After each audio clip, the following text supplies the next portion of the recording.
Soccer, in itself, is a religion. Like any other religion or sport, there are varying aspects that go into it fitting into this category. There are so many different definitions of what religion really is, but for me, Charles H. Long's definition fits best for the light in which we are studying religion. He says that religion is a way that a community of people engage the material world through all kinds of activities. Soccer is a sport that focuses on community, and during the World Cup, that sense of community is certainly heightened. For some of the most dedicated soccer fans, the World Cup is a holiday.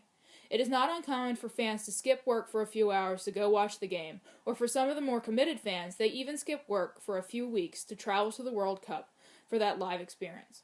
Wherever people are choosing to watch the game, they are in an environment that sets up this idea of community. Now, if we look at the second part of Long's definition of religion, we realize that there are so many ways that humans use the material world to help promote this sense of community. Often, people get together to watch games and celebrate their team with foods, decorations, and even goofy apparel. One of the main exchanges that I think about during the World Cup is the recognition of different cultures. In every match, there are at least two cultures expressed, whether it is expressed through the way that fans are dressed or even the languages that are spoken on the field. All of these things are a way of distinguishing one culture from another and a way of sharing one country's values and ideas with their opponent. Of course, we can't forget the material things that are exchanged in the World Cup either. A huge focus in the World Cup, just like any other major sporting event, has always been about money. The exchange of monetary gifts is involved on so many levels. In some ways, the monetary gift exchange is a positive one. Take Mesut Ozil of Germany, for instance. At the end of every World Cup, the winners receive a set amount of money for winning the tournament. After Germany won this past World Cup, Ozil decided to use his prize money to pay for the surgeries of 23 sick children. In this case, Ozil was using his talents to gain money in the material world in order to benefit another individual. His actions speak to the way that some humans use the material world in order to improve the lives of others. However, what happens when humans lose sight of the importance of the game? The negative aspects of sports also show us how sports are a religion. Just like in other religions, there are areas where humans can get sidetracked and fall short of what their religion says is true. In the case of soccer, this can be seen in any form of cheating.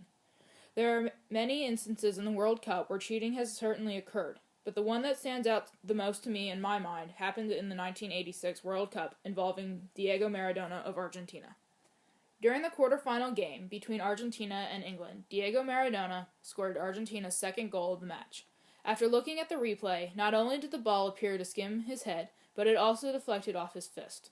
Maradona's goal led them to win the match, as well as allowed them to move on to the semifinals. After the game, Maradona was interviewed, and he stated that the goal was from a little with the head of Maradona and a little with the hand of God.